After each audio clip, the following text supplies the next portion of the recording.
Coming up in this episode, Salford looking to change their ownership model. We bring you the results and scorers from the NRL's Anzac round. Propose new changes to the USARL.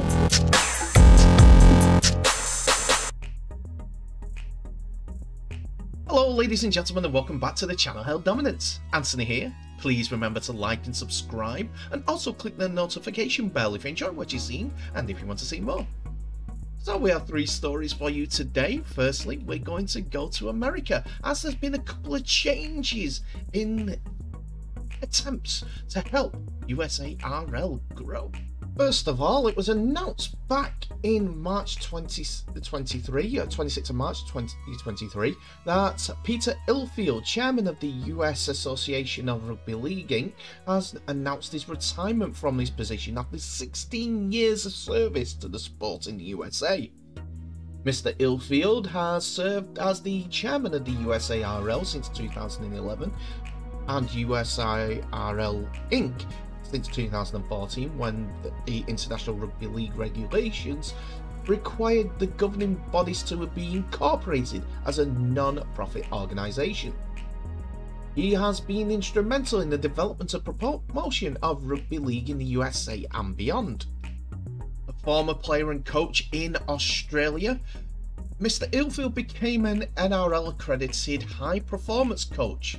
He has developed and managed rugby league as a professional sports administrator and has become a coaching staff member of the Australian Institute of Sport Rugby League National Youth Programme.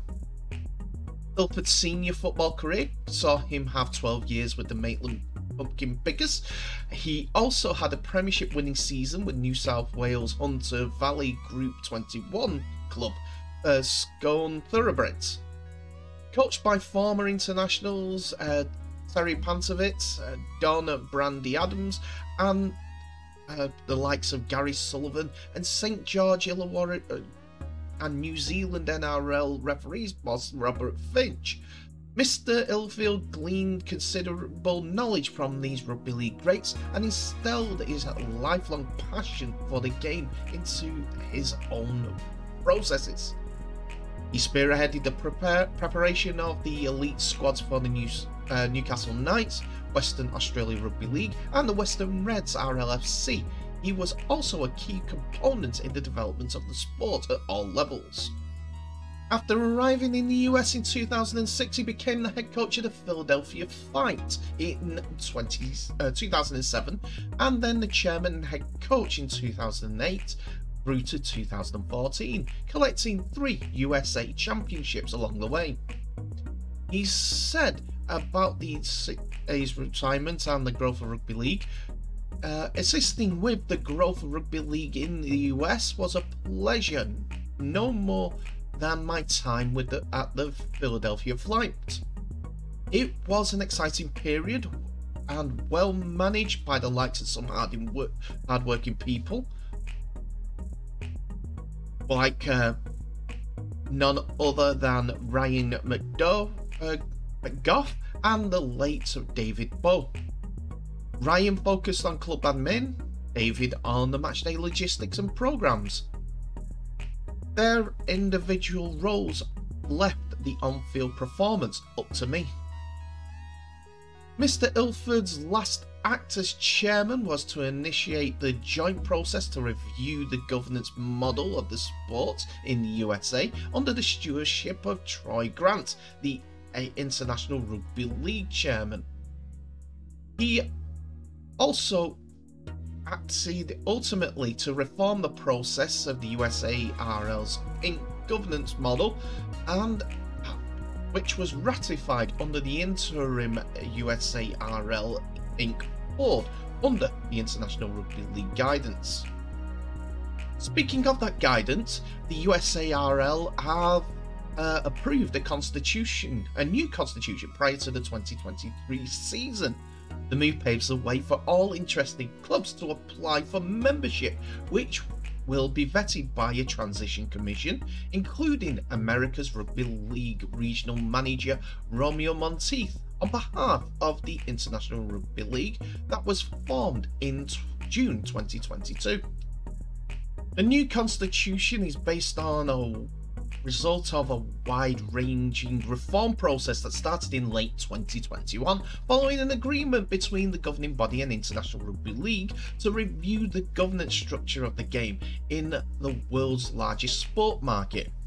The reform includes detailed consultation with almost 30 stakeholders across all levels of the game in the United States and analysis of other American national federations.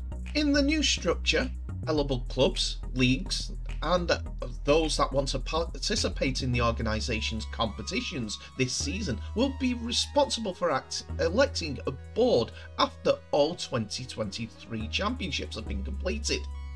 The new board will replace the current USARL board and will initially consist of up to 9 directors, 7 nominated by the clubs and leagues, 1 female and 1 male director drawn from the players and other individuals. That group would then have the opportunity to recruit 3 independent directors.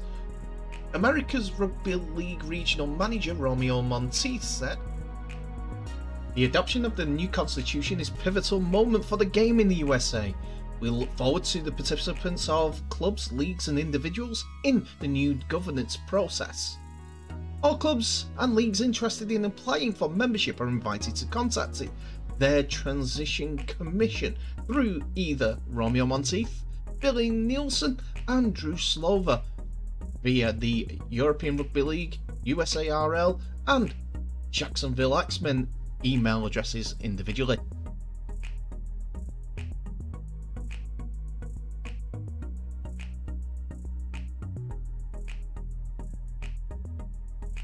Next, we continue with our results service type of format as the NRL closed its doors to round 8 today, and there were a few games that we needed to catch up with, and I will bring you the scores and scorers from each of those games.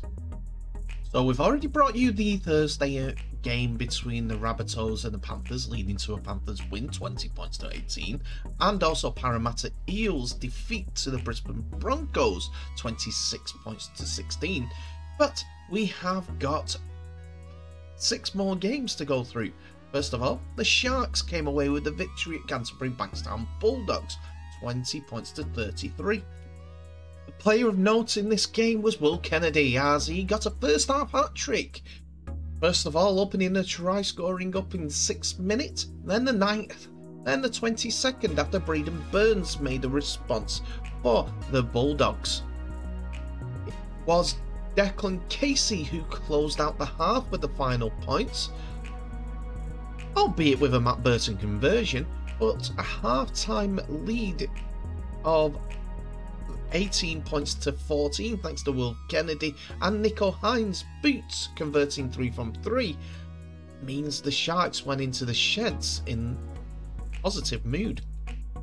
While it was 3 tries to 2 in the first half in Sharks' favour, it was 2 tries to 1 in the second half again for the Sharks, with Matt Moyland and Sione Katoa scoring for the Sharks on the 41st and the 52nd minute, with perfect boots from Nico Hines to make it 5 conversions from 5.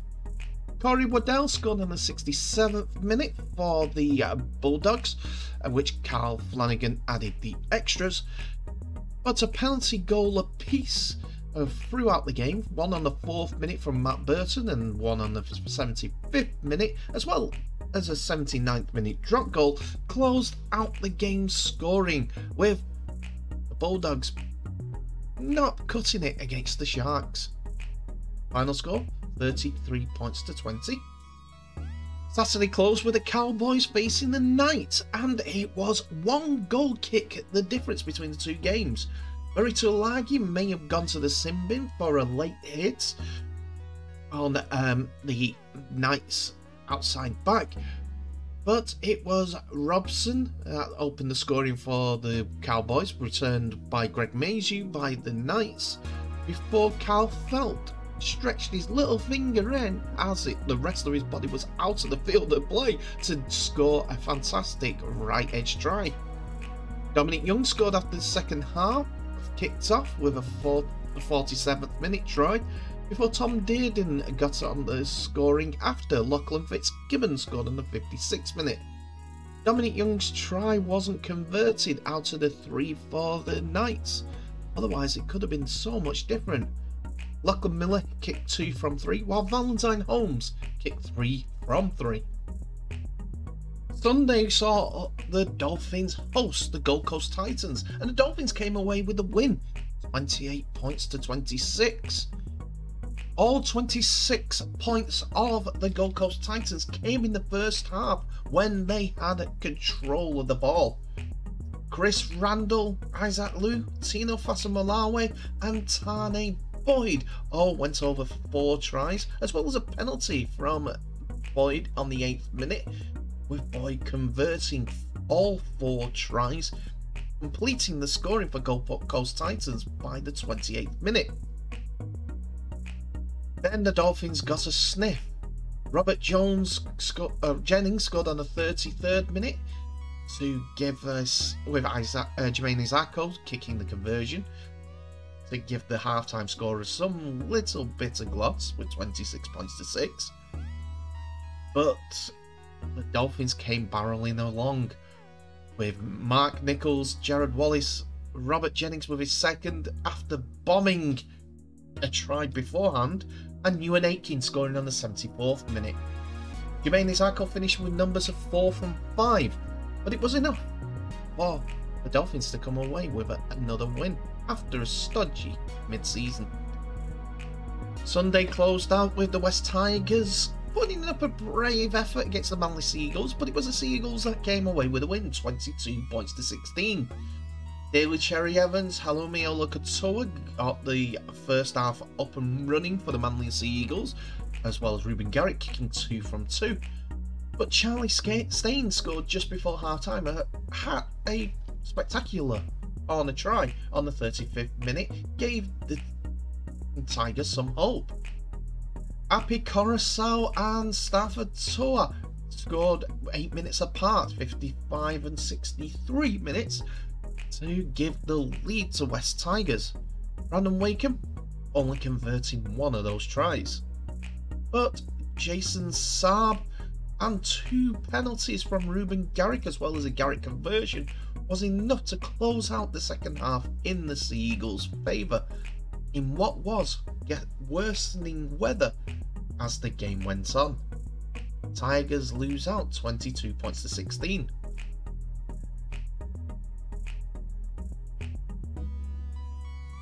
We now move on to the Roosters as they beat St George Illawarra Dragons 27 points to 26. The game opened up with a James Tedesco 4th minute try as he was given the width and breadth of the pitch to score underneath the posts.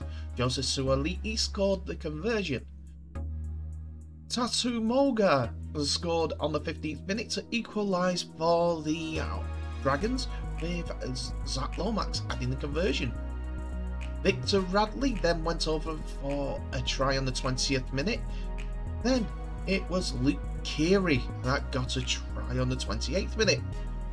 Jack Bird got some points back before half-time in the favour of the Dragons, but a penalty goal from Jose Suali'i even, made the half-time score 20 points to 12.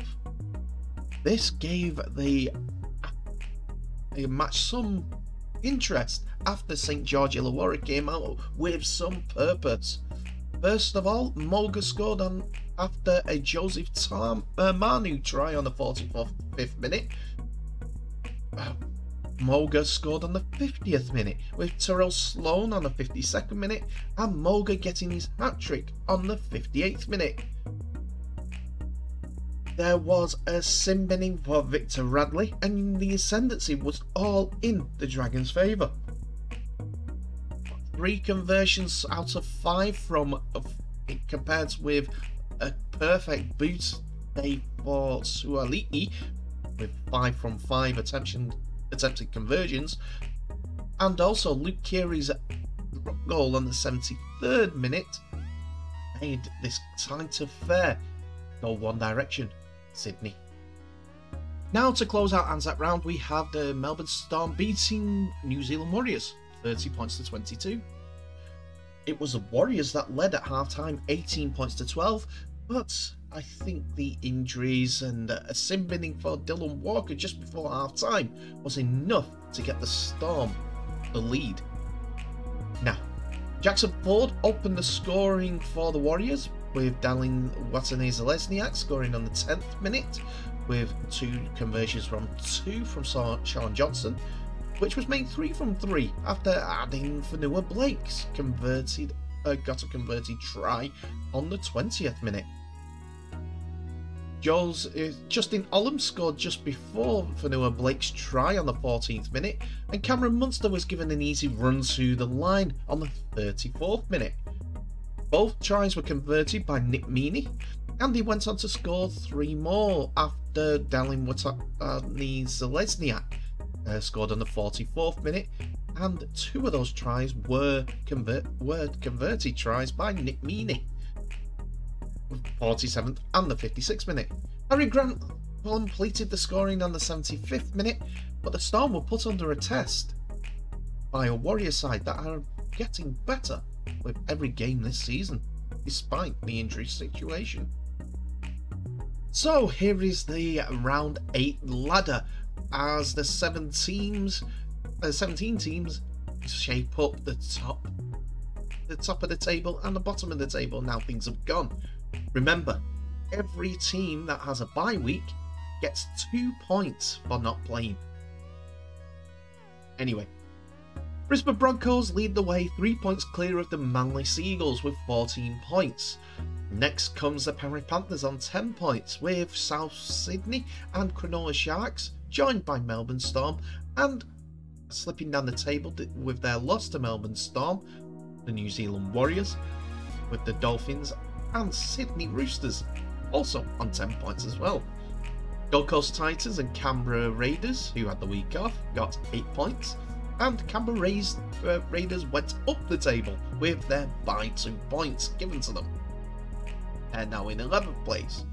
Sliding down the table came the Newcastle Knights, Parramatta Eels and St George Illawarra Dragons, but North Queensland Cowboys joined them on 6 points, but as they go above the Canterbury Bulldogs due to their win. West Tigers prop up the table with only 2 points. And with that, we come to our final story of the day, and it involves Salford Red Devils, as they announced yesterday the launch of what they call Reds Rise Together, a community share offering scheme that will see the club transition wholly into the first Super League club to become truly and legally community owned.